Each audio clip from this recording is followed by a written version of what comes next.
ఆఫ్ఘనిస్తాన్ పైన భారత్ ఏ వైఖరి తీసుకోవాలి?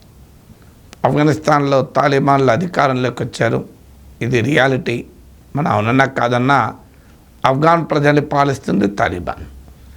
అందుకోసం వారితో సంబంధాలు పెట్టుకోవాలా? ఒకవేళ పెట్టుకుంటే ఎక్కడి దాకా పెట్టుకోవాలి? లేదు, తాలిబాన్ మానవ హక్కుల్ని గౌరవించదు, పౌర హక్కుల్ని గౌరవించదు, ఇప్పటికీ మహిళలను అణచివేస్తుంది, ఒక మత దురహంకార మత ఛాందసవాద సంస్థ, తీవ్రవాద సంస్థ, బల ప్రయోగం ద్వారా ఆఫ్ఘనిస్తాన్లో అధికారాన్ని చేజిక్కించుకుంది తప్ప డెమోక్రటిక్గా ఎలక్షన్స్ లేవు, పొలిటికల్ డైలాగ్ లేదు. ఏ రకంగా చూసినా ఆఫ్ఘాన్ ప్రజలకు తాలిబాన్ రిప్రజెంటేటివ్ కాదు. మరి అలాంటి తాలిబాన్ ముష్కర ప్రభుత్వాన్ని మనం ఎలా గుర్తించాలి? ఇప్పుడు ఇండియాకున్న డైలమా ఇది. ఒకవైపేమో ఫారిన్ పాలసీ రియాలిటీ పైన ఆధారపడాలా, నేషనల్ ఇంట్రెస్ట్ జాతీయ ప్రయోజనాలు పైన ఆధారపడాలా. ఒకవేళ జాతీయ ప్రయోజనాలపైన ఆధారపడితే మరి అది భారతదేశానికి తాలిబాన్తో సంబంధాలు మంచివా చెడ్డవా? ఇలాంటి అనేక ప్రశ్నలు ముసురుకుంటున్నాయి. ఈ దశలో ఇప్పటి వరకు భారతదేశం చేసింది ఏంటంటే కాస్త ఆఫ్ఘనిస్తాన్లో ఉన్న తాలిబాన్ ప్రభుత్వంతో సంబంధాలు, వర్కింగ్ రిలేషన్ మొదలయ్యాయి. తాజాగా మన foreign secretary Vikram Misri Afghanistan foreign మినిస్టర్తో దుబాయ్లో సమావేశమయ్యారు. మా ముంబైలో ఆఫ్ఘాన్ అసిస్టెంట్ కాన్సులేట్ జనరల్గా మన చిన్నప్పుడు పల్లెటూరులో దొరికిన పాలు ఇప్పుడు సిటీలో దొరకటం లేదు. మా ఇంట్లో దీని గురించి మాట్లాడుకుంటున్నప్పుడు కంట్రీ డిలైట్ గురించి తెలిసి ఉన్నత ప్రమాణాలు ఉన్న ల్యాబ్స్ లో టెస్ట్ చేయించి రోజు రిపోర్ట్స్ ని యాప్ లో అప్డేట్ చేస్తారు. వాళ్ళ విధానాలు చూసి సంతృప్తి చెంది ఇలా రికమెండ్ చేస్తున్నాను.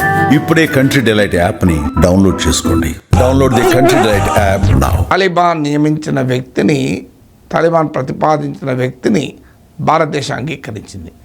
ఇప్పుడు నెక్స్ట్ క్వశ్చన్ ఏంటంటే ఢిల్లీలో ఆఫ్ఘాన్ రాయబార కార్యాలయానికి తాలిబాన్ ఆమోదించిన ప్రతినిధి ఉండాలా, లేదా అంతకుముందు ప్రభుత్వ ప్రతినిధే ఉండాలా? ఎవరుండాలి? ఇస్లామిక్ రిపబ్లిక్, ఇస్లామిక్ రాజ్యమైన తాలిబాన్ రాజ్య ప్రతినిధా, లేదా ఆఫ్ఘాన్ ప్రభుత్వం గతంలో తాలిబాన్ల అధికారంలోకి రాకముందు ఉన్న ప్రభుత్వానికి ప్రతినిధిగా ఉన్నవారిని ఉండాలా? అసలు ఆఫ్ఘనిస్తాన్ రాయబార కార్యాలయం ఇండియాలో ఎలా పనిచేయాలి? ఇప్పుడు ఇండియా ముందున్న డైలమా. వార్తలు వస్తున్నాయి ఏంటంటే ఇటీవల మన ఫారిన్ సెక్రటరీకి ఆఫ్ఘనిస్తాన్ ఫారిన్ మినిస్టర్కు మధ్య జరిగిన చర్చల నేపథ్యంలో తాలిబాన్ తాలిబాన్ నామినేట్ చేసేటువంటి ప్రతినిధినే ఆఫ్ఘనిస్తాన్ రాయబారిగా ఇండియాలో ఉంటారు అని. ఇంకా భారత ప్రభుత్వం అయితే దీనిపైన వివరణ ఇవ్వలేదు. ఈ రిపోర్ట్స్ను ప్రస్తావిస్తే ఇండియా అఫీషియల్గా ఇచ్చిన reaction it is still hypothetical అన్నారు. ఇప్పటికైతే ఇది ఊహాజనితమే, భారత ప్రభుత్వం ఏ నిర్ణయము తీసుకోలేదు అని. ఎందుకంటే ఇండియన్ గవర్నమెంట్ మన ఎప్పుడు కూడా గుడ్ తాలిబాన్ బ్యాడ్ తాలిబాన్ అని ఏనాడు అంగీకరించలే. గుడ్ టెర్రరిస్ట్ బ్యాడ్ టెర్రరిస్ట్ అనే డిస్టింక్షన్ మనం ఒప్పుకోలేదు. తాలిబాన్లు భారతదేశ వ్యతిరేకులు, కశ్మీర్ నుంచి మొదలుకొని అన్ని అంశాల్లో భారత్కు వ్యతిరేకంగా వ్యవహరించారు. భారత్ పైన ఇస్లామిక్ జిహాద్ను సమర్థించేటువంటి మూకలు. వారు అధికారంలో ఉన్నారు కనుక మనకు అనివార్యము, మరో మార్గం లేదని వారితో సంబంధాలు పెట్టుకుంటే ఒకటి అది ఎంత మేరకు ఎథికల్, ఎంత మేరకు లెజిటిమేట్, పోనీ ఇండియన్ ఇంట్రెస్ట్లకు ఏమైనా అది ఉపయోగపడుతుందా? ఒకవైపు ప్రపంచవ్యాప్తంగా తీవ్రవాదం పైన, ఇస్లామిక్ తీవ్రవాదం పైన పోరాడే భారతదేశం ఏ రకంగా తాలిబాన్ గుర్తిస్తుంది, తాలిబాన్ అధికారాన్ని గుర్తిస్తుంది? ఆఫ్ఘాన్ ప్రజలతో భారతదేశానికి కొన్ని హిస్టారిక్ కల్చరల్ రిలేషన్షిప్ ఏం కావాలి? అందులో హిందుత్వ ఆధారిత పార్టీ అయిన భారతీయ జనతా పార్టీ పోయి అతి భయంకరమైన ఇస్లామిక్ తీవ్రవాద సంస్థ అయిన తాలిబాన్ను గుర్తించడం ఏంటి అనే ప్రశ్న ముందుకు వస్తుంది. మరోవైపు ఏంటంటే తాలిబాన్తో గుర్తించడం భారతదేశ స్ట్రాటజిక్ ఇంట్రెస్ట్లకు అవసరము. ఆఫ్ఘనిస్తాన్లో ఎవరు అధికారం ఉండాలని మనం నిర్ణయించలేము, మన పాత్ర లేదు. ఆఫ్ఘాన్ ప్రజలు నిర్ణయించుకోవాలి. ప్రజలు నిర్ణయించుకునే పరిస్థితిలో అక్కడ లేరు. కానీ ఆఫ్ఘాన్ ప్రజలతో మనకు పాయింట్ ఆఫ్ కాంటాక్ట్ ఏంది? అనివార్యంగా తాలిబానే. ఈలోగా పాకిస్తాన్ తాలిబాన్ల మధ్య కూడా సంబంధాలు మెరుగ్గా లేవు. తాలిబాన్ అది ఆధీనంలోని ఆఫ్ఘాన్ భూభాగాలపైన ఇటీవల పాకిస్తాన్ దాడి చేసింది. పాకిస్తాన్ టెరీకి తాలిబాన్ను వేటాడుతున్నామని, దానికి నిరసనగా తాలిబాన్లకు కూడా పాకిస్తాన్ పైన కన్నెర్ర చేశారు. ఆ రెండు దేశాల మధ్య సంబంధాలు ఇప్పుడు ఆశించిన స్థాయిలో లేవు.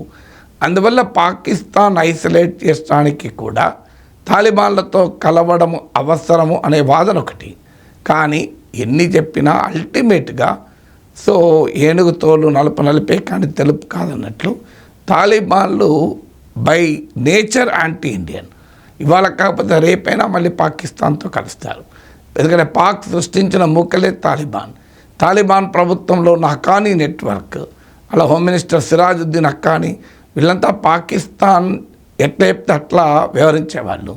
అందువల్ల పాకిస్తాన్ తాలిబాన్ల మధ్య తాత్కాలికంగా కొన్ని ఇష్యూస్ ముందుకొచ్చినా అల్టిమేట్గా when time comes Taliban Pakistan వైపే ఉంటుంది, ఇండియా వైపు ఉండదు అనేది ఒక వాదన.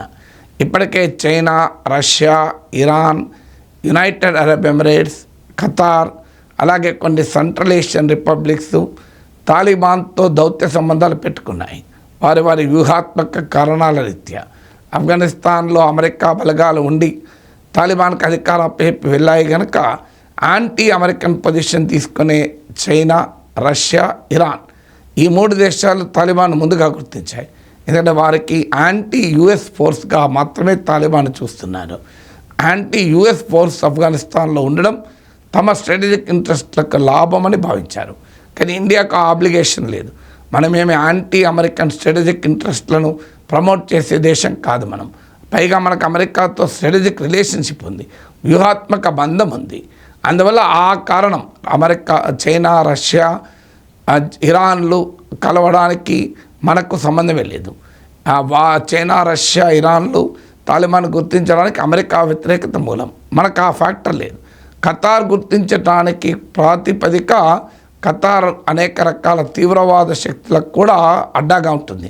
ఖతార్తో మనకు మంచి సంబంధాలు ఉన్నమాట నిజమే, కానీ ఖతార్ హిస్టరీ తీసుకుంటే రకరకాల తీవ్రవాద కార్యకలాపాలకు కూడా ఆ ఖతార్ అడ్డగా ఉంటుంది. ఈవెన్ ప్రమాదకరమైన తీవ్రవాద సంస్థలు తలదాచుకునేది కూడా ఖతార్లోనే. అందువల్ల ఖతారు, United Arab Emirates, central Asian Islamic దేశాలు గుర్తించడం వేరు, ఇండియా గుర్తించడం వేరు.